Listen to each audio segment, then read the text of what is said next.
ನಮಸ್ಕಾರ. ಎಲ್ಲರಿಗೂ ಇಂಗ್ಲಿಷ್ ಕಲಿಕಾ ತರಗತಿಗೆ ಸ್ವಾಗತ. Welcome to English learning classes. ಇವತ್ತಿನ ಈ ತರಗತಿಯಲ್ಲಿ ನಾನು ನಿಮಗೆ ದ ಓಟರ್ ಕಥೆಯನ್ನ ಪರಿಚಯ ಮಾಡಿಸ್ತೇನೆ. ದ್ವಿತೀಯ PU ಇಂಗ್ಲಿಷ್ ಪುಸ್ತಕದಲ್ಲಿ ಇದು 12ನೇ ಪಾಠ, 12th unit, the voter. It is a short story. ಇದೊಂದು ಸಣ್ಣ ಕತೆ ಆಗಿದೆ. ಈ ಕಥೆಯನ್ನ ಬರೆದಂಥವರು Chinua Achebe, written by Chinua Achebe, Nigerian author. 1930 2013 ಬದುಕಿದಂತಹ ಈ ನೈಜೀರಿಯನ್ ಕತೆಗಾರ, ನಾವೆಲಿಸ್ಟ್, ಕಾದಂಬರಿಕಾರ, ಸಾಕಷ್ಟು ಜನಪ್ರಿಯ ಆದಂತಹ ಲೇಖಕರಾಗಿದ್ರು. ಅವರ ಥಿಂಗ್ಸ್ ಫಾಲ್ ಅಪಾರ್ಟ್ ಅನ್ನುವಂಥ ಒಂದು ಕಾದಂಬರಿ ಆಫ್ರಿಕಾದ ಸಂಸ್ಕೃತಿ ಈ ಆಧುನಿಕತೆಯ ಏನು ಸಂದರ್ಭದಲ್ಲಿ ಹೇಗೆ ಪ್ರತಿಕ್ರಿಯೆ ಮಾಡ್ತಾ ಇದೆ, ಹೇಗೆ ಬದುಕನ್ನು ಕಟ್ಕೊಳ್ತಾ ಇದೆ ಅನ್ನೋದನ್ನ ವಿವರವಾಗಿ ಅದರಲ್ಲಿ ವಿವರಿಸಿದ್ರು. Things fall apart, one of the master pieces of Chinua Achebe, and also considered as the most important literary piece written on Africa in English. ಈ ದ ವೋಟರ್, ಮತದಾರ ಅನ್ನುವಂಥ ಈ ಕತೆ ಏನಿದೆ, ಇದು ಉಮೋಫಿಯಾ ಅನ್ನುವಂತಹ ಒಂದು ಊರಲ್ಲಿ ನಡೆಯುತ್ತೆ.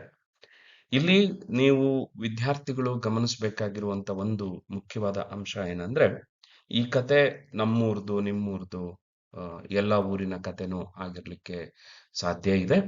ಆದ್ರೆ ಒಂದು ವ್ಯತ್ಯಾಸ ಏನಪ್ಪಾ ಅಂತ ಹೇಳಿದ್ರೆ, ಇಲ್ಲಿ ನೈಜೀರಿಯಾದ ಇಬೋ ಜನರು ಬಳಸುವ ಭಾಷೆ, ಇಬೋ ಭಾಷೆಯನ್ನ ಹೊಂದಿರುವಂತ ಕೆಲವು ಪದಗಳು ಈ ಕಥೆಯಲ್ಲಿ ಬಳಕೆ ಆಗಿರೋದ್ರಿಂದ ಆ ಪದಗಳನ್ನ ನೆನ್ಪಿಟ್ಕೊಳ್ಳೋದು ಸ್ವಲ್ಪ ನಮಗೆ ಕಷ್ಟ ಆಗತ್ತೆ.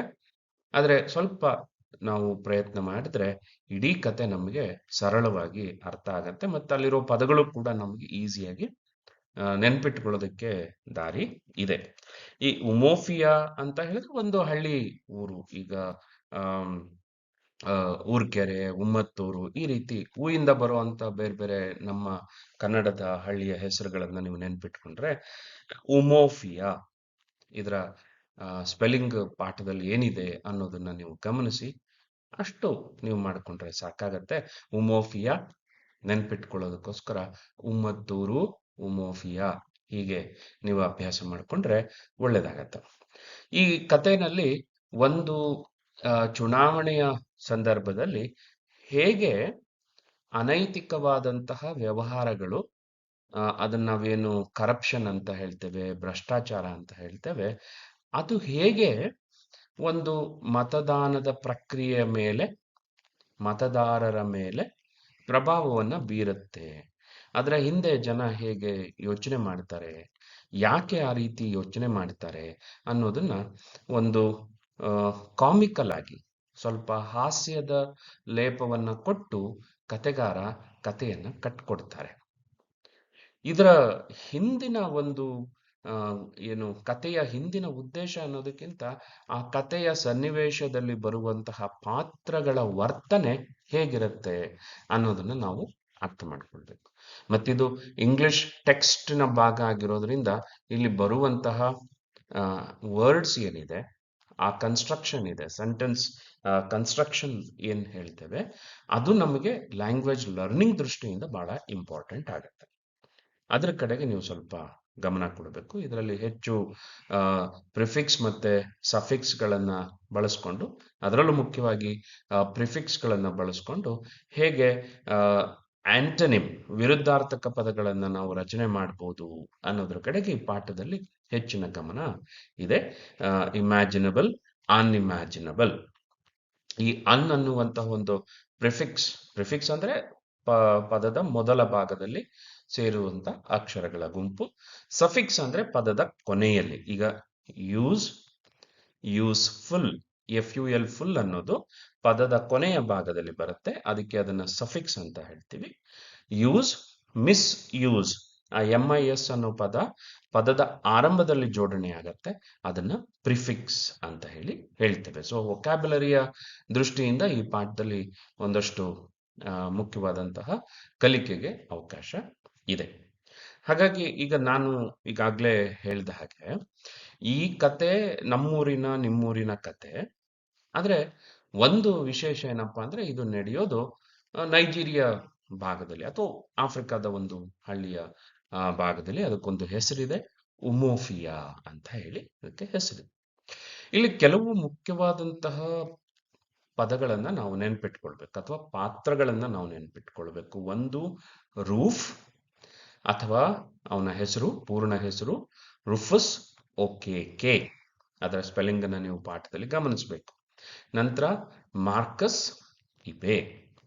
ಈ ಇಬ್ರು ಈ ಕಥೆಯ ಮುಖ್ಯವಾದಂತಹ ಪಾತ್ರಧಾರಿಗಳು. ಉಮೋಫಿಯಾ, ರೂಫ್ ಅಥವಾ ರುಫಸ್ ಒಕೆಕೆ, ದೆನ್ ಮಾರ್ಕಸ್ ಇಬೆ. ಹಾಗೆ ಇನ್ನು ಎರಡು ಮುಖ್ಯವಾದಂತಹ ಸಂಕ್ಷಿಪ್ತ ರೂಪಗಳು, ಅಬ್ರಿವಿಯೇಷನ್ಸ್ ಇದರಲ್ಲಿ ಬರುತ್ತೆ. ಒಂದು PAP, ಪೀಪಲ್ಸ್ ಅಲಯನ್ಸ್ ಪಾರ್ಟಿ. ಇನ್ನೊಂದು POP, ಪ್ರೋಗ್ರೆಸಿವ್ ಆರ್ಗನೈಸೇಷನ್ ಪಾರ್ಟಿ. ಈ ಅಬ್ರಿವಿಯೇಷನ್ ಸಂಕ್ಷಿಪ್ತ ರೂಪ PAP, ಅದರ expansion people's alliance party. POP ಅದು abbreviation of progressive organisation party. ಈ ಎರಡು ರಾಜಕೀಯ ಪಕ್ಷಗಳು ಇಲ್ಲಿ ಬರುತ್ತವೆ. ಈ ಕಥೆಯ ಸೀಕ್ವೆನ್ಸ್ ಅನ್ನು ಕೂಡ, ಅಂದ್ರೆ ಕಥೆನಲ್ಲಿ ನಡೆಯುವಂತ ಘಟನಾವಳಿಗಳು ಹೇಗೆ ನಡೆಯುತ್ತವೆ ಅನ್ನೋದನ್ನು ನೀವು ಪರೀಕ್ಷೆ ದೃಷ್ಟಿಯಿಂದ ನೆನ್ಪಿಟ್ಕೊಳ್ಬೇಕಾಗತ್ತೆ. ಕಥೆಯ ಆರಂಭದಲ್ಲಿ ನಮಗೆ ರೂಫಸ್ ಒಕೆಕೆ ಅಥವಾ ರೂಫ್ ಅನ್ನ ಪರಿಚಯ ನಮಗೆ ಕಥೆಗಾರರು ಮಾಡಿಕೊಡ್ತಾರೆ. ರೂಫ್ ತುಂಬಾ ಪಾಪ್ಯುಲರ್ ಆದಂತ ವ್ಯಕ್ತಿ ಹಳ್ಳಿನಲ್ಲಿ. ಪ್ರತಿಯೊಬ್ರು ಹಳ್ಳಿನಲ್ಲಿ ಅವನನ್ನ ಇಷ್ಟಪಡ್ತಾ ಇದ್ರು. ಒಂದಲ್ಲ ಒಂದು ರೂಪದಲ್ಲಿ ಅವ್ರಿಗೆ ಸಪೋರ್ಟ್ ಅನ್ನ ಮಾಡ್ತಾ ಇದ್ದ. ರೂಫ್ ಓದ್ಬಿಟ್ಟು ಸುಮ್ಮನೆ ಹಳ್ಳಿನಲ್ಲಿ ಸೋಮಾರಿಯಾಗಿ ಕಾಲ ಕಳೀತಾ ಇದ್ದಂತ ವ್ಯಕ್ತಿ ಏನಲ್ಲ, ಅಥವಾ ಪಟ್ಟಣದಲ್ಲಿ ಬದುಕಕ್ಕೆ ಆಗದೇ ಇದ್ದ ಪರಿಸ್ಥಿತಿ ಅಂತೇನಿಲ್ಲ. ಇವನು ಪೋರ್ಟ್ ಹಾರ್ಟ್ಕೋರ್ಟ್ ಊರಿಗೆ ಹೋಗಿ, ನಗರಕ್ಕೆ ಹೋಗಿ ಅಲ್ಲಿ ಸೈಕಲ್ ರಿಪೇರಿಯನ್ನ ಕಲಿತು, ಆದ್ರೆ ಅಲ್ಲೇ ಉಳ್ಕೊಳ್ಳದೆ ತನ್ನ ಹಳ್ಳಿಗೆ ವಾಪಸ್ ಬಂದಂತಹ ಒಬ್ಬ ಹಳ್ಳಿಯ ಉದ್ಧಾರಕ ಅಂತ ನಾವು ಹೇಳಬಹುದು. ಸೊ ಹೀಗೆ ಇವನು ಹಳ್ಳಿಗೆ ಬಂದ ಮೇಲೆ ಆ ಹಳ್ಳಿಯಿಂದ ಚುನಾವಣೆಯಲ್ಲಿ ನಿಂತು ಗೆದ್ದು ಈಗ ದೇಶದ ಸಂಸ್ಕೃತಿ ಸಚಿವ, ಕಲ್ಚರಲ್ ಮಿನಿಸ್ಟರ್ ಆಗಿರುವಂತ ಮಾರ್ಕಸ್ ಇಬೆಗೆ ಇವನು ಬಹಳ ಹತ್ರ, ಅವನ ಬಲಗೈ ಅಂತ ನೀವು ಹೇಳ್ಬಹುದು. ಸೊ ಇವನು ರೂಫ್ ಈಗ ಮಾರ್ಕಸ್ ಇಬೆಗೆ ಊರಿನ ಪರಿಸ್ಥಿತಿ ಹೇಗಿದೆ, ಹಳ್ಳಿಯ ಪರಿಸ್ಥಿತಿ ಹೇಗಿದೆ, ಜನ ಹೇಗೆ ಯೋಚನೆ ಮಾಡ್ತಾ ಇದ್ದಾರೆ ಅನ್ನುವಂಥ ಮಾಹಿತಿಯನ್ನು ಕೊಡುವಂತಹ ವ್ಯಕ್ತಿ ಆಗಿರ್ತಾನೆ. ಮತ್ತು ಅವನೊಬ್ಬ real expert in election campaigning at all levels. Election campaign ಮಾಡೋದ್ರಲ್ಲಿ, ಚುನಾವಣಾ ಪ್ರಚಾರ ಮಾಡೋದ್ರಲ್ಲಿ ಅವನೊಬ್ಬ ದೊಡ್ಡ ಎಕ್ಸ್ಪರ್ಟ್ ಆಗ್ಬಿಟ್ಟಿದ್ದಾನೆ. ಅದು ಹಳ್ಳಿ ಆಗಿರ್ಬೋದು, ಅಥವಾ ಸ್ಥಳೀಯ ಸರ್ಕಾರದ ಚುನಾವಣೆ ಆಗಿರ್ಬೋದು, ಅಥವಾ ರಾಷ್ಟ್ರೀಯ ಚುನಾವಣೆ ಆಗಿರ್ಬೋದು. ಜನ ಏನ್ ಯೋಚನೆ ಮಾಡ್ತಾ ಇದ್ದಾರೆ, ಜನ ಯಾವ ದಿಕ್ಕಲ್ಲಿದ್ದಾರೆ ಅಂತ ಹೇಳಿ ಸಮರ್ಥವಾಗಿ ಅರ್ಥ ಮಾಡಿಕೊಳ್ಳುವಂತಹ, ಅಂಡರ್ಸ್ಟ್ಯಾಂಡ್ ಮಾಡಿಕೊಳ್ಳುವಂತಹ ಒಂದು ಪರ್ಸನಾಲಿಟಿ ರೂಫ್ ಆಗ್ಬಿಟ್ಟಿದ್ದಾನೆ. ಸೊ ಹಾಗಾಗಿ ಅವನು ಕಳೆದ 5 ವರ್ಷದಲ್ಲಿ ಮಾರ್ಕಸ್ ಇಬೆ ಚುನಾವಣೆಯನ್ನ ಗೆದ್ದು ಸಂಸ್ಕೃತಿ ಸಚಿವನಾಗಿ ದೇಶದ ಸರ್ಕಾರದಲ್ಲಿ ಕೆಲಸ ಮಾಡ್ತಾ ಇದ್ದಾಗ, 5 ವರ್ಷ ಮುಗಿದಿದೆ. ಈಗ ಔಟ್ ಗೋಯಿಂಗ್ ಗವರ್ನಮೆಂಟಿನ ಮಿನಿಸ್ಟರ್ ಆಗಿದ್ದಾನೆ. ಹೊಸದಾಗಿ ಚುನಾವಣೆ ಮತ್ತೆ ನಡಿಬೇಕು. ಆ ಚುನಾವಣೆಯಲ್ಲಿ ಜನ ಏನ್ ಯೋಚನೆ ಮಾಡ್ತಾರೆ ಅಂತ ಅವನಿಗೀಗ ಆಲ್ರೆಡಿ ಅರ್ಥ ಆಗಿತ್ತು. ಜನ ಒಂದನ್ನ ಯೋಚನೆ ಮಾಡಿದ್ರು, ಏನಪ್ಪಾ ಅಂತ ಹೇಳಿದ್ರೆ, ಕಳೆದ 5 ವರ್ಷದಲ್ಲಿ ಮಾರ್ಕಸ್ ಇಬೆ ಏನೆಲ್ಲ ಬದಲಾದ ಅನ್ನೋದು ಜನಕ್ಕೆ ಅರ್ಥ ಆಗಿತ್ತು ಅಂತ ಹೇಳಿ. ಏನ್ ಅರ್ಥ ಆಗಿತ್ತು? ಮಾರ್ಕಸ್ ಇಬೆ ಚುನಾವಣೆಗೆ ಮೊದಲು ಆ ಊರಿನ ಮಿಷನ್ ಸ್ಕೂಲ್ನಲ್ಲಿ ಟೀಚರ್ ಆಗಿದ್ದಂತ ವ್ಯಕ್ತಿ. ಅಲ್ಲಿ ಸ್ವಲ್ಪ ದುರ್ವರ್ತನೆ ತೋರಿ ಕಾನೂನಿನ ಸಮಸ್ಯೆನಲ್ಲಿ ಸಿಕ್ಕಾಕೊಳ್ಳಬಹುದಾದ ಅಪಾಯದಲ್ಲಿದ್ದಂತಹ ವ್ಯಕ್ತಿ ಚುನಾವಣೆಗಳು ಘೋಷಣೆ ಆಗ್ತಿದ್ದ ಹಾಗೇನೆ ಒಂದು ಪಕ್ಷಕ್ಕೆ ಸೇರ್ಕೊಂಡು ಚುನಾವಣೆಯಲ್ಲಿ ಗೆದ್ದು ಮಿನಿಸ್ಟರ್ ಕೂಡ ಆಗ್ಬಿಟ್ಟ. ಈ ಜನಕ್ಕೆ ಅರ್ಥ ಆಗಿದ್ದೇನೆಂದ್ರೆ ಈತ ಮಿನಿಸ್ಟರ್ ಎಲ್ಲ ಆಗಿದ್ದು ನಾವು ವೋಟ್ ಹಾಕಿದ್ದಿಂದ, ನಮ್ಮ ಬ್ಯಾಲೆಟ್ ಪೇಪರ್ನಿಂದ ಅಂತ ಹೇಳಿ ಅರ್ಥ ಆಯ್ತು. ಇಲ್ಲಿ ಒಂದೇನಪ್ಪ ಅಂತ ಹೇಳಿದ್ರೆ, ಒಬ್ಬ ಸಾಮಾನ್ಯ ಸ್ಕೂಲ್ ಟೀಚರ್ ಆಗಿದ್ದಂತಹ ಮಾರ್ಕಸ್ ಇಬೆ ಮಂತ್ರಿ ಆದ ಮೇಲೆ ಸಾಕಷ್ಟು ಬದಲಾವಣೆಗಳನ್ನ ಕಾಣ್ತಾನೆ. ಒಂದು, ಅವನಿಗೆ ಪ್ರಶಸ್ತಿಗಳು, ಬಿರುದುಗಳು ಬರುತ್ತೆ. ಅದರಲ್ಲೂ ಮುಖ್ಯವಾಗಿ ಅವನಿಗೆ ಡಾಕ್ಟರ್ ಮಾರ್ಕಸ್ ಇಬೆ ಅಂತ ಕರೀತಾರೆ. ಜನಕ್ಕೊಂದು ಡೌಟ್ ಆಗತ್ತೆ, ಅಲ್ಲ ಇವ ಯಾರಿಗೂ ಇಂಜೆಕ್ಷನ್ನು ಮಾತ್ರೆ ಕೊಡದೆ ಇವ ಡಾಕ್ಟರ್ ಹೇಗಾದ ಅನ್ನುವಂಥ ಒಂದು ಡೌಟ್ ಇವರಲ್ಲಿ ಉಳ್ಕೊಳ್ಳುತ್ತೆ. ಆದರೆ ಅದು ಯೂನಿವರ್ಸಿಟಿ ಹಂತದಲ್ಲಿ ಕೊಟ್ಟಿರುವಂಥ ಗೌರವ ಡಾಕ್ಟರೇಟ್ ಅನ್ನೋದು ಕೂಡ ಜನಗಳಿಗೆ ಅರ್ಥ ಆಗಲ್ಲ ಅನ್ನೋದನ್ನ ಲೇಖಕ ಚಿನ್ನುವ ಅಚ್ಚುಬೆ ಬಹಳ ತಮಾಷೆಯಾಗಿ ಹಾಸ್ಯ ಲೇಪದಲ್ಲಿ ಕೃತಿಯಲ್ಲಿ ಹೇಳ್ತಾರೆ, ಈ ಸಣ್ಣ ಕಥೆಯಲ್ಲಿ ವಿವರಿಸ್ತಾರೆ. ಹಾಗೆ ಮಾರ್ಕಸ್ ಇಬೆ ಈಗ 2 ದೊಡ್ಡ ಕಾರುಗಳನ್ನು ಹೊಂದಿದ್ದಾನೆ, ಮತ್ತಲ್ಲಿ ಊರಿನಲ್ಲಿ ಒಂದು ದೊಡ್ಡ ಬಂಗ್ಲೆಯನ್ನ ಕಟ್ಟಿದ್ದಾನೆ. ಆದ್ರೆ ತುಂಬಾ ಒಳ್ಳೆ ಮನುಷ್ಯ. ಅದಕ್ಕೆ ಉಮೋಫಿಯಾ ಮ್ಯಾನ್ಷನ್ ಅಂತ ಊರಿನ ಹೆಸರನ್ನೇ ಇಟ್ಟಿದ್ದಾನೆ. ಮತ್ತೆ ಆ ಮನೆಯ ಗೃಹ ಪ್ರವೇಶದ ಹೌಸ್ ವಾರ್ಮಿಂಗ್ ನ ಸಂದರ್ಭದಲ್ಲಿ ಊರಿನವ್ರನ್ನೆಲ್ಲ ಕರೆದು ದೊಡ್ಡ ಪ್ರಮಾಣದಲ್ಲಿ ಭೋಜನವನ್ನ ವ್ಯವಸ್ಥೆ ಮಾಡಿದ್ದ. ಊರಿನವರೆಲ್ಲ ಅನ್ಕೊಂಡ್ರು, ನಮ್ಮೂರಿನ ಹುಡುಗಪ್ಪ, ನಮ್ಮನ್ನ ಯಾರನ್ನು ಮರ್ತಿಲ್ಲ ಅಂತ ಹೇಳಿ ಅನ್ಕೊಂಡ್ರು. ಆದ್ರೆ ಜನದಲ್ಲಿ ಒಂದು ಬದಲಾವಣೆ ಬಂದಿತ್ತು. ಏನಪ್ಪಾ ಅಂತ ಹೇಳಿದ್ರೆ, ಇಷ್ಟೆಲ್ಲ ಮಾರ್ಕಸ್ ಇಬೆ ಸಂಪಾದನೆ ಮಾಡಿದ್ದು ನಮ್ಮ ಓಟಿನಿಂದ. ಈ ಸಾರಿ ನಾವು ಓಟ್ ಹಾಕಬೇಕಾದ್ರೆ ನಾವು ಫ್ರೀಯಾಗಿ ಓಟ್ ಹಾಕಬಾರ್ದು. ಕಳೆದ ಬಾರಿ ನಮ್ಗಿದು ಅರ್ಥ ಆಗ್ಲಿಲ್ಲ ಅಂತ ತೀರ್ಮಾನಕ್ಕೆ ಬರ್ತಾರೆ. ನೀವು ವಿದ್ಯಾರ್ಥಿಗಳು ಪ್ರಜಾಪ್ರಭುತ್ವದಲ್ಲಿ ಓಟ್ ಹಾಕೋದಿಕ್ಕೆ ಹಣ ತಗೊಳ್ಬಹುದಾ, ಎಷ್ಟು ಸರಿ ಅಂತ ಒಂದು ಯೋಚನೆಯನ್ನ ನೀವು ಮನಸ್ಸಲ್ಲಿ ಬರ್ಸ್ಕೊಂಡ್ರೆ ಬಹಳ ಮುಖ್ಯ ಆಗತ್ತೆ, ಇಂಪಾರ್ಟೆಂಟ್. ದೆನ್ ಈಗ ಮಾರ್ಕಸ್ ಇಬೆಗೆ ಜನ ಈ ತರದ ಯೋಚನೆ ಮಾಡ್ತಿದ್ದಾರೆ ಅಂತ ಗೊತ್ತಾಗಿತ್ತು. ಯಾಕಂದ್ರೆ ರೂಫ್ ಅಲ್ಲಿ ಇದ್ದ, ಅವನು ಮಾರ್ಕಸ್ ಇಬೆಗೆ ವಿಷಯನ ತಲುಪಿಸಿದ. ಹಾಗಾಗಿ ಮಾರ್ಕಸ್ ಏನ್ ಮಾಡಿದ್ದ ಈ ಸರಿ ಅಂತ ಹೇಳಿದ್ರೆ, ಅವನು ಚುನಾವಣೆಗೆ ಮೊದಲೇ ಅವನು ಸಂಬಳವನ್ನ, ದುಡ್ಡನ್ನ ಮೊದಲೇ ಡ್ರಾ ಮಾಡಿ ಅದನ್ನ ಪೌಂಡ್ನಿಂದ ಶಿಲಿಂಗಿಗೆ ಪರಿವರ್ತನೆ ಮಾಡಿ, ಅಂದ್ರೆ ಈ ಕತೆ ನಡೆಯುವ ಕಾಲಘಟ್ಟ 1960, 70 ಅಂತ ನೀವು ಇಟ್ಕೊಂಡ್ರೆ, ಆ ಕಾಲಘಟ್ಟದಲ್ಲಿ ಒಂದು ನೈಜೀರಿಯನ್ ಪೌಂಡ್ ಅಂತ ಹೇಳಿದ್ರೆ 20 ಶಿಲಿಂಗ್ ಆಗಿರ್ತಿತ್ತು. 1 ನೈಜೀರಿಯನ್ ಪೌಂಡ್, ರೂಪಾಯಿ ಅಂತ ನಾವು ಹೇಳ್ತೀವಲ್ಲ ಹಾಗೆ, ಒಂದು Nigerian pound was equal to 20 shillings. 20 shillings. ನೀವು ಪೈಸೆ ಅಂತ ಹೇಳಿ ಇಟ್ಕೊಳ್ಳಿ, ತುಂಬಾ ಕನ್ಫ್ಯೂಷನ್ ಏನು ಮಾಡ್ಕೊಳ್ಳಿ ಬೇಡ. ಸೊ ಈ 20 shilling is equal to 1 pound ಏನಿದೆ, ಹಾಗೆ ಇವನೇನ್ ಮಾಡಿದ್ದ ಅಂದ್ರೆ ಒಂದಷ್ಟು 1000 ಪೌಂಡ್ಗಳನ್ನ ಶಿಲಿಂಗ್ ಆಗಿ ಪರಿವರ್ತನೆ ಮಾಡಿಕೊಂಡು ಚೀಲದಲ್ಲಿ ತುಂಬಿಕೊಂಡು ತನ್ನ ಊರಿಗೆ ಬಂದಿದ್ದ ಚುನಾವಣಾ ಪ್ರಚಾರಕ್ಕೆ. ಹಗಲೊತ್ತು ಇವನು ಭಾಷಣ ಮಾಡ್ತಾ ಹೋದ್ರೆ, ಚುನಾವಣಾ ಪ್ರಚಾರವನ್ನ ಮಾಡ್ತಾ ಹೋದ್ರೆ, ಸಂಜೆ ಹೊತ್ತು ರೂಫ್ನಂತಹ ಅವನ ಎಲೆಕ್ಷನ್ ಕ್ಯಾಂಪೈನ್ ಹುಡುಗರು ಮನೆ ಮನೆಗೂ ಹೋಗಿ ಹಣವನ್ನ ವಿತರಣೆ ಮಾಡ್ತಾ ಇದ್ರು. ಕಥೆಯಲ್ಲಿ ಒಂದು ಇನ್ಸಿಡೆಂಟ್ ಬರುತ್ತೆ. ಅದರಲ್ಲಿ ಊರಿನ ಒಂದು 5 ಜನ ಹಿರಿಯರು ಒಂದು ಮನೆಯಲ್ಲಿ ಕೂತ್ಕೊಂಡಿರ್ತಾರೆ. ದೆನ್ ರೂಫ್ ಎಲ್ಲರ ಮುಂದೆ 2 ಶಿಲಿಂಗ್ಗಳನ್ನ ಇಡ್ತಾನೆ. ಜನ ಹೇಳ್ತಾರೆ, ಅಲ್ಲ ತಗೊಳ್ಬಹುದು, ಆದ್ರೆ ನಾವು ಇಷ್ಟು ಕಡಿಮೆ ತಗೊಂಡ್ಬಿಟ್ರೆ ಅದು ಮಾರ್ಕಸ್ಗೆ ಅವಮಾನ ಅಂತ ಹೇಳಿ, ಇನ್ಸಲ್ಟ್ ಟು ಮಾರ್ಕಸ್ ಇಬೆ, ಅವನು ಈಸ್ ಅ ಗ್ರೇಟ್ ಮ್ಯಾನ್ ಅಂತ ಹೇಳಿ ಆ ಹಣನ ತಗೊಳ್ದೆ ಕೂತ್ಕೊಳ್ತಾರೆ. ಕೊನೆಗೆ ರೂಫ್ ಏನ್ ಮಾಡ್ತಾನೆ, 2 ಶಿಲಿಂಗ್ಗಳನ್ನ ಪ್ಲೇಸ್ ಮಾಡ್ತಾನೆ. ನೋಡ್ರಪ್ಪ, ಓನ್ಲಿ ದಿಸ್ ಮಚ್, 4 ಶಿಲಿಂಗ್ಸ್. ಇದ್ರ ಮೇಲೆ ನೀವು ನಿರೀಕ್ಷೆ ಮಾಡಬೇಡಿ. ನೆನ್ಪಿಟ್ಕೊಳ್ಳಿ, ನೀವು ವೋಟ್ ಹಾಕಿ, ವೋಟ್ ಹಾಕದೇ ಇರಿ. ಈ ಬಾರಿ ಮಾರ್ಕಸ್ ಗೆಲ್ಲೋದು ಖಚಿತ. ನಮ್ಮ ಊರಿನ ಹುಡುಗ, ನಮ್ಮ ಊರಿನ ಮಗ ದೇಶದ ಮಂತ್ರಿ ಆಗ್ತಾನೆ ಅಂತ ಹೇಳಿದ್ರೆ ಅದಕ್ಕಿಂತ ಹೆಮ್ಮೆ ಏನು ಬೇಕು? ಮತ್ತೆ ಆತ ನಮ್ಮೆಲ್ಲರ ಮನೆಗೂ ನಲ್ಲಿ ನೀರನ್ನ ಕೊಡ್ತೇನೆ, ಸಂಪರ್ಕನ ಕೊಡ್ತೀನಿ ಅಂತ ಕೂಡ ಆತ ಹೇಳಿದ್ದಾನೆ. ನೀವು ಊರಿನವರಾಗಿ ಆತನನ್ನ ಆಯ್ಕೆ ಮಾಡೋದ್ರ ಮೂಲಕ ಹೆಮ್ಮೆ ಪಡೋದಾದ್ರೆ ಪಡ್ರಿ, ಇಲ್ಲ ಅಂದ್ರೆ ಬಿಟ್ಬಿಡಿ. ನಿಮ್ ವೋಟ್ ಇಲ್ಲ ಅಂದ್ರೂ ನಮ್ಮ ಮಾರ್ಕಸ್ ಚುನಾವಣೆಯಲ್ಲಿ ಗೆದ್ದೇ ಗೆಲ್ತಾನೆ ಅಂತ ಹೇಳ್ತಾರೆ. ಆಗ ಹಿರಿಯರೆಲ್ಲ ರೂಫ್ಗೆ ಸಮಾಧಾನ ಮಾಡಿ, ಅಯ್ಯೋ ಹಾಗಲ್ಲಪ್ಪ ಅಂತ ಹೇಳಿ ಆ 4 ಶಿಲಿಂಗ್ ಅನ್ನ ತಗೊಳ್ತಾರೆ. ಸೊ ಹೀಗೆ ಜನ 5 ವರ್ಷದ ಅವಧಿನಲ್ಲಿ ಮತ ಚಲಾಯಿಸ್ಲಿಕ್ಕೆ, ವೋಟ್ ಹಾಕ್ಲಿಕ್ಕೆ ಹಣ ಪಡ್ಕೊಳ್ಳುವಂತ ಒಂದು ಸ್ಥಿತಿಗೆ ಬರ್ತಾರೆ.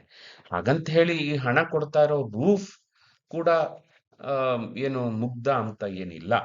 ಅವನು ಕೂಡ ಅವಕಾಶ ಸಿಕ್ತಾಗೆಲ್ಲ ಮಾರ್ಕಸ್ ಇಂದ ಲಾಭ ಪಡ್ಕೊಂಡವನೇ. ಆ ಲಾಭಗಳನ್ನ ಪಡ್ಕೊಂಡಿದ್ದು ಹೇಗೆ ಅಂತ ಹೇಳಿ ಅವನು ಒಂದ್ಸರಿ ಯಾವುದೋ ತನ್ನ ಜಮೀನಿನ ಜಗಳ ಪರಿಹಾರ ಮಾಡ್ಕೊಳ್ಳಿಕ್ಕೆ ಮಾರ್ಕಸ್ನ ಕಾರ್ ತಗೊಂಡು ಹೋಗಿ ಅಲ್ಲಿ ವ್ಯವಹಾರ ಮಾಡುವಂತ ಪ್ರಯತ್ನ ಮಾಡಿರ್ತಾನೆ.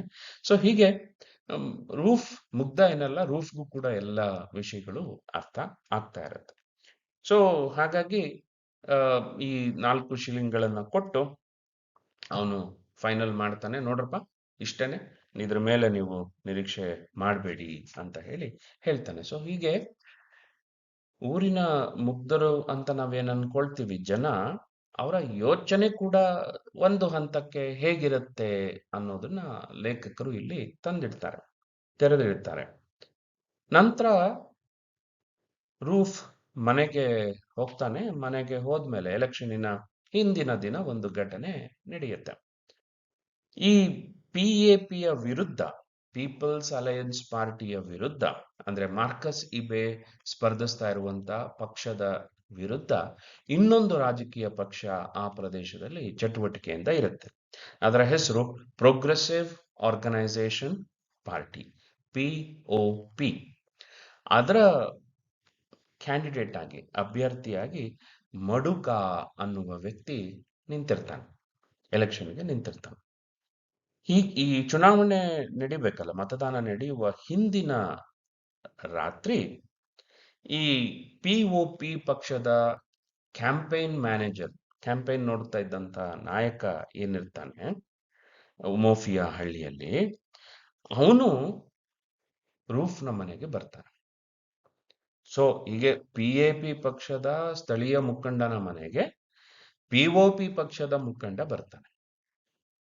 ಇವನಿಗೆ ಸ್ವಲ್ಪ ಆಶ್ಚರ್ಯ ಆಗತ್ತೆ, ರೂಫಿಗೆ ಆಶ್ಚರ್ಯ ಆಗತ್ತೆ. ಆದ್ರೆ ಆ ವ್ಯಕ್ತಿ POPಯ ಏನು ಚುನಾವಣೆ ಪ್ರಚಾರ ನೋಡ್ಕೊಳ್ತಾ ಇದ್ದಂತ ಲೀಡರ್ ಏನಿರ್ತಾನೆ, ಅವನ್ ಸೀದಾ ಏನು ಚೆನ್ನಾಗಿದ್ದೀರಾ ಹಾಗೆ ಹೀಗೆ ಒಂದಷ್ಟು ಬ್ರೀಫ್ ಎಕ್ಸ್ಚೇಂಜ್ ಆಗತ್ತೆ. ಆಗ್ತಿದ್ದ ಹಾಗೇನೆ ರೂಫ್ನ ಮುಂದೆ 5 ಪೌಂಡ್ಗಳನ್ನ ಇಡ್ತಾನೆ.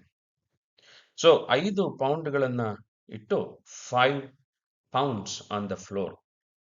5 ಪೌಂಡ್, 5 ಪೌಂಡ್ಗಳ ಕೆಂಪು ನೋಟುಗಳನ್ನ ರೂಫ್ನ ಮುಂದೆ ಇಟ್ಬಿಡ್ತಾನೆ. ಸೊ 1 ಪೌಂಡ್ ಅಂತ ಹೇಳಿದ್ರೆ 20 ಶಿಲಿಂಗ್. PAP ಪಕ್ಷದಿಂದ ರೂಫ್ ಮತ ಚಲಾಯಿಸುವಂತ ವ್ಯಕ್ತಿಗಳಿಗೆ ಕೊಡ್ತಾ ಇರುವಂತದ್ದೆಷ್ಟು? 4 ಶಿಲಿಂಗ್. ಈಗ POPಯ ಲೀಡರ್ ರೂಫಿಗೆ ಕೊಡ್ತಾ ಇರೋದೆಷ್ಟು? 5 ಪೌಂಡ್. ಸೊ ಅಲ್ಲಿಗೆ 100 ಶಿಲಿಂಗ್ಗಳನ್ನ ರೂಫ್ನ ಮುಂದೆ POPಯ ಟೀಮ್ ಲೀಡರ್ ಇಡ್ತಾನೆ. ರೂಫ್ ಆ 5 ಪೌಂಡ್ಗಳನ್ನೇ ನೋಡ್ತಾನೆ.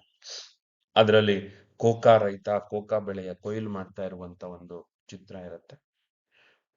ಹಣ ಅಲ್ಲ, ದುಡ್ಡು. ಅದು 5 ಪೌಂಡ್ 100 ಶಿಲ್ಲಿಂಗ್. ರೂಫ್ ಸೀದಾ ಹೋಗಿ ಮನೆಯ ಬಾಗಿಲನ್ನ ಹಾಕ್ಬಿಟ್ಟು ಬಂದು ಕೂರ್ತಾನೆ. ಅಲ್ಲಪ್ಪ, ನಾನು ಮಾರ್ಕಸ್ ಪರವಾಗಿ ಕೆಲಸ ಮಾಡ್ತಾ ಇದ್ದೀನಿ ಅಂತ ನಿನಗೆ ಗೊತ್ತಲ್ವಾ ಅಂತ ಹೇಳ್ತಾನೆ. ಅದಕ್ಕೆ ಅವನು ಹೇಳ್ತಾನೆ, ನೋಡಪ್ಪ ನನ್ಗೀಗೆಲ್ಲ ಬೇಡ, ನೀನು ತಗೊಳ್ತೀಯೋ ತಗೊಳಲ್ವಾ ಅಷ್ಟು ಹೇಳು ಅಂತ ಹೇಳ್ತಾನೆ. ರೂಫಿಗೆ 5 ಪೌಂಡನ್ನ ಕಳ್ಕೊಳ್ಳೋದು ಇಷ್ಟ ಆಗೋದಿಲ್ಲ. ಅವನೇನ್ ಮಾಡ್ತಾನೆ, ಹೊರಗಡೆ ಎಲ್ಲೂ ಹೇಳ್ಬಾರ್ದು ಅಂತ ಹೇಳ್ತಾನೆ. ನೋಡಪ್ಪ, ನಾವು ಅಂತೆ ಕಂತೆ ಗಾಸಿಪ್ಗೆಲ್ಲ ಇಲ್ಲ, ನಮ್ಗೆ ವೋಟ್ ಬೇಕಷ್ಟೇನೆ.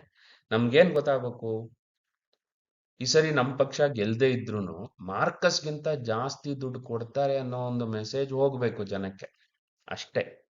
ಮುಂದಿನ ಚುನಾವಣೆಯಲ್ಲಿ ನಾವು ಗೆಲ್ತೀವಿ ಅನ್ನೋ ಯೋಚನೆಯನ್ನ ಆತ ಹೇಳ್ತಾನೆ. ರೂಫ್ ಹೇಳ್ತಾನೆ ಹೊರಗಡೆ ಎಲ್ಲೂ ಹೇಳ್ಬಾರ್ದು.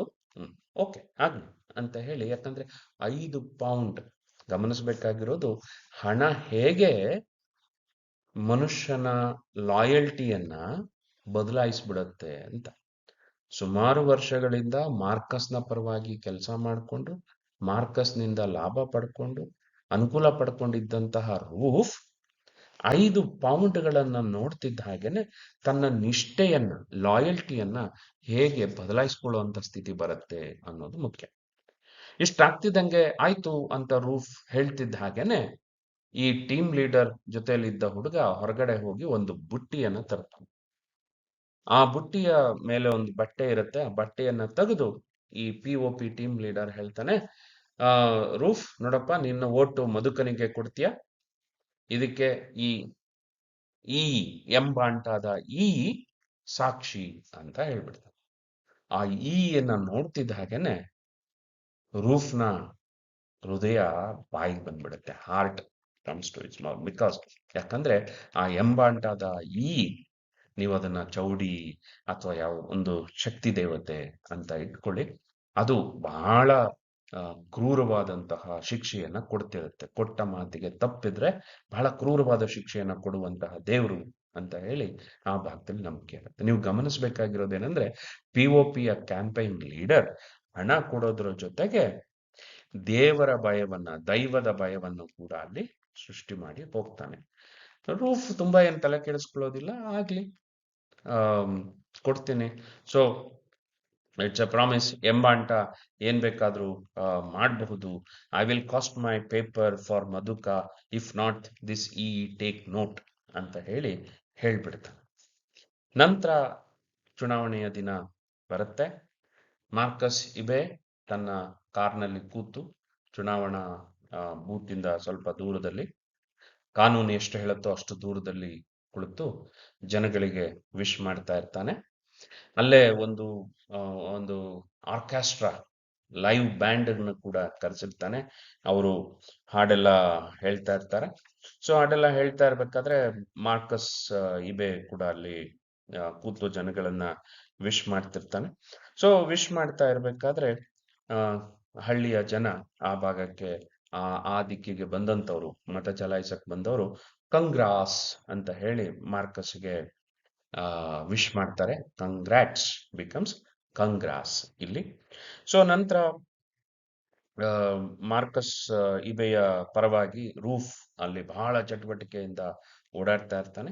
ಓಡಾಡ್ತಾ ಹೇಳ್ತಾನೆ, ನೋಡ್ರಿ, ನಮ್ಮ ಪಕ್ಷದ ಚಿಹ್ನೆ ಕಾರ್ ಆಗಿರುತ್ತೆ, ಇನ್ನೊಂದು ಪಕ್ಷದ ಚಿಹ್ನೆ ಮನುಷ್ಯನ ತಲೆ ಆಗಿರುತ್ತೆ.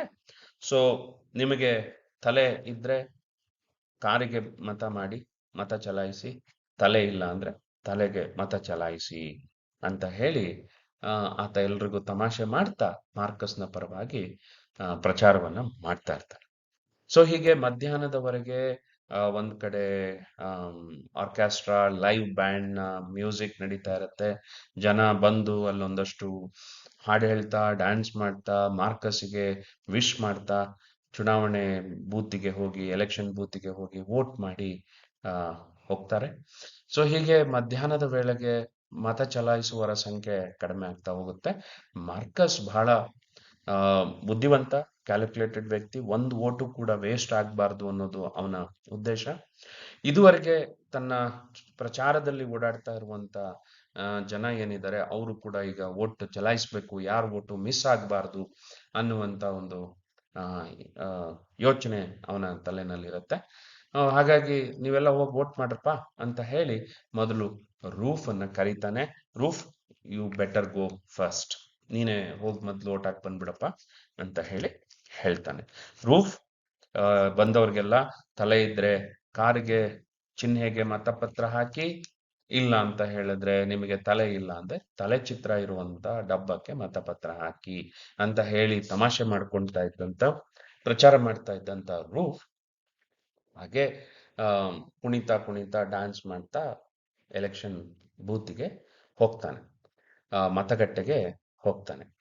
ಮತಗಟ್ಟೆಗೆ ಹೋದಾಗ ಅವನ ಹತ್ರ ಒಂದು ಮತಪತ್ರ ಮಾತ್ರ ಇದೆ, ಬೇರೆ ಏನು ಇಟ್ಕೊಂಡಿಲ್ಲ ಅನ್ನೋದನ್ನ ಅಲ್ಲಿ ಒಬ್ಬ ಪೊಲೀಸ್ ಮ್ಯಾನ್ ಪೊಲೀಸ್ ಪೇದೆ ಚೆಕ್ ಮಾಡಿ ಅವನನ್ನು ಒಳಗಡೆ ಬಿಡ್ತಾರೆ. ನಂತರ ಅವನ ಕೈಗೆ ಏನು ಇಂಕ್ ಹಾಕಬೇಕು ಅದೆಲ್ಲವನ್ನ ಹಾಕಿ ಒಳಗಡೆಗೆ ಕಳಿಸ್ತಾರೆ, ಮಾರ್ಕ್ ಮಾಡಿ ಕಳಿಸ್ತಾರೆ. ಈಗ ಅವನು ಚುನಾವಣೆಯ ಏನು ಮತಗಟ್ಟೆಯ ಒಳಕ್ಕೆ ಹೋದಾಗ ಅಲ್ಲಿ 2 ಡಬ್ಬ ಇರುತ್ತೆ. ಒಂದು ಡಬ್ಬದ ಮೇಲೆ ಕಾರಿನ ಚಿತ್ರ ಇರುತ್ತೆ, ಇನ್ನೊಂದು ಡಬ್ಬದ ಮೇಲೆ ಮನುಷ್ಯನ ತಲೆಯ ಚಿತ್ರ ಇರುತ್ತೆ. ಮನುಷ್ಯನ ತಲೆಯ ಚಿತ್ರ ಇರುವಂತ ಡಬ್ಬ ಮಧುಕ ಮಡುಕ POP ಪಕ್ಷಕ್ಕೆ ಸೇರಿದಂತಹ ಅಭ್ಯರ್ಥಿ. ಇನ್ನೊಂದು ಕಾರಿನ ಚಿತ್ರ ಇರುವಂತದ್ದು ಮಾರ್ಕಸ್ ಇಬೆ ಪೀಪಲ್ಸ್ ಅಲಯನ್ಸ್ ಪಾರ್ಟಿಗೆ ಸೇರಿದಂತ ಅಭ್ಯರ್ಥಿ. ಮಕ್ಕಳೇ, ಈಗ ನಮ್ಮ ದೇಶದ ಚುನಾವಣೆಯಲ್ಲಿ ನಾವು ಎಲೆಕ್ಟ್ರಾನಿಕ್ ವೋಟಿಂಗ್ ಮೆಷಿನ್ EVM ಅನ್ನ ಬಳಸ್ತೇವೆ. ಅದಕ್ಕೆ ಮೊದಲು ಮತಪತ್ರವನ್ನ ಬಳಸಿ ಮತವನ್ನ ಚಲಾಯಿಸ್ತಾ ಇದ್ರು. ನಮ್ಮ ದೇಶದ ಮೊದಲ ಮತದಾನದಲ್ಲಿ ಒಂದು ವ್ಯವಸ್ಥೆ ಏನಿತ್ತಪ್ಪ ಅಂತ ಹೇಳಿದ್ರೆ, ಎಲ್ಲ ಅಭ್ಯರ್ಥಿಗಳಿಗೂ ಪ್ರತ್ಯೇಕವಾದಂತ ಡಬ್ಬಗಳಿರ್ತಾ ಇತ್ತು. ಯಾವ ಅಭ್ಯರ್ಥಿಗೆ ಮತ ಚಲಾಯಿಸಬೇಕು ಅಂತಿರುತ್ತೋ ಅದಕ್ಕೆ ಆ ಮತಪತ್ರ ಒಂದನ್ನ ಹಾಕಿದ್ರೆ ಮತ ಅವರಿಗೆ ತಲುಪ್ತು ಅನ್ನುವಂತ ಲೆಕ್ಕ ಇತ್ತು. ಅದಾದ ಮೇಲೆ ಏನ್ ಮಾಡಿದ್ರಂದ್ರೆ, ಒಂದೇ ಮತಪತ್ರದಲ್ಲಿ ಬೇರೆ ಬೇರೆ ಅಭ್ಯರ್ಥಿಗಳ ಹೆಸರು ಮತ್ತೆ ಚಿಹ್ನೆಯನ್ನ ಪ್ರಿಂಟ್ ಮಾಡಿ ಯಾವ ಅಭ್ಯರ್ಥಿಗೆ ನೀವು ಮತ ಹಾಕಬೇಕು ಅಂತಿದ್ರೋ ಅಲ್ಲಿ ಒಂದು ಸೀಲನ್ನ ಹಾಕಿ ಆ ಒಂದೇ ಡಬ್ಬಕ್ಕೆ ಹಾಕುವಂತ ವ್ಯವಸ್ಥೆಯನ್ನ ನಮ್ಮ ದೇಶದಲ್ಲಿ 2ನೇ ಸಾರ್ವತ್ರಿಕ ಚುನಾವಣೆ ಹಂತದಿಂದ ಶುರು ಮಾಡ್ತಾರೆ. ಆದ್ರೆ 1950ರಲ್ಲಿ ನಮ್ಮ ದೇಶದಲ್ಲೂ ಚುನಾವಣೆ ನಡೆದಾಗ ಪ್ರತಿಯೊಬ್ಬ ಅಭ್ಯರ್ಥಿಗೂ ಒಂದು ಪ್ರತ್ಯೇಕವಾದಂತ ಮತ ಡಬ್ಬಗಳಿರ್ತಾ ಇತ್ತು.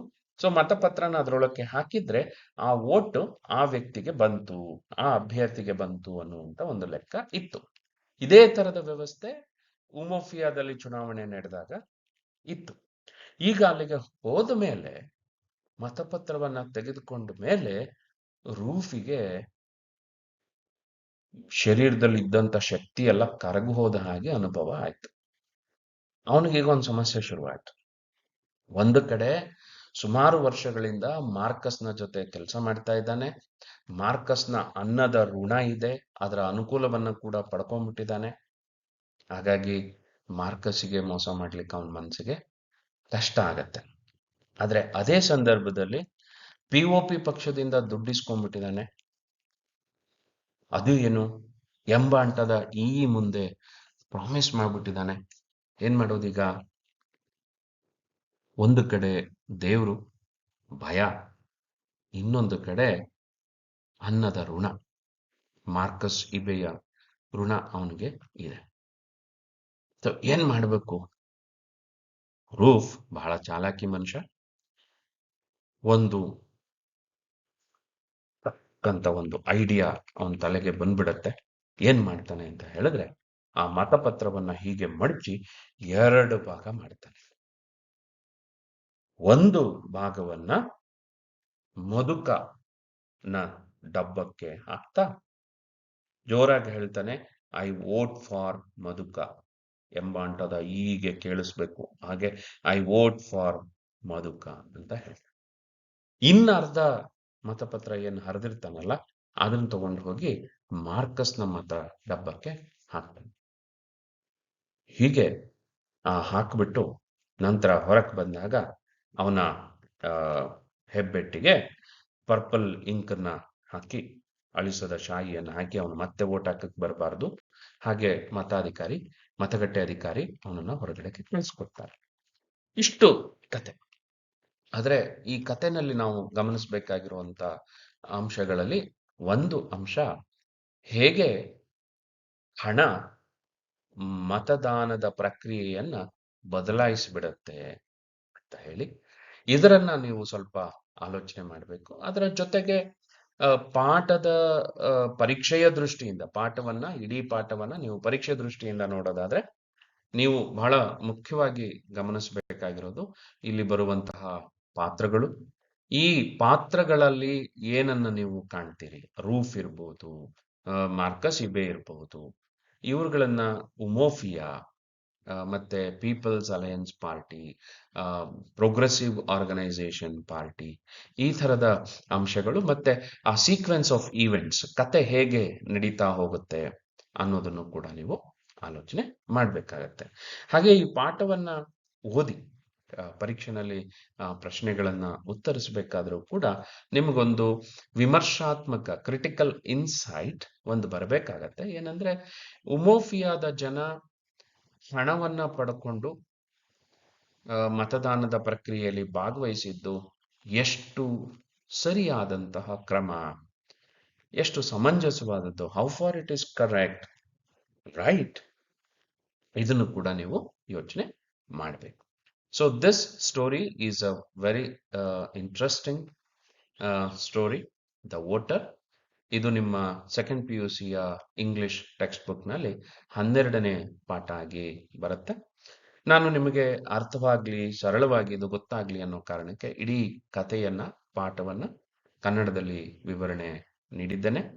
ಮತ್ತೆ ಈ ವಿವರಣೆಯನ್ನ ಕೇಳಿದ ನಂತರ ಇಡೀ ಕಥೆಯನ್ನ, ಇಂಗ್ಲಿಷ್ ಟೆಕ್ಸ್ಟ್ ಬುಕ್ನಲ್ಲಿರುವಂಥ ಕಥೆಯನ್ನ ಒಮ್ಮೆ ಓದಿ.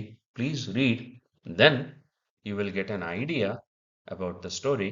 ಅಂಡ್ ನೆನಪಿಟ್ಕೊಳ್ಳಿ, ಈ ಕಥೆಯನ್ನ ನೀವು ಇಂಗ್ಲಿಷ್ ಭಾಷೆಯಲ್ಲೇ ಓದಿ ಅರ್ಥ ಮಾಡ್ಕೊಳ್ಬೇಕು.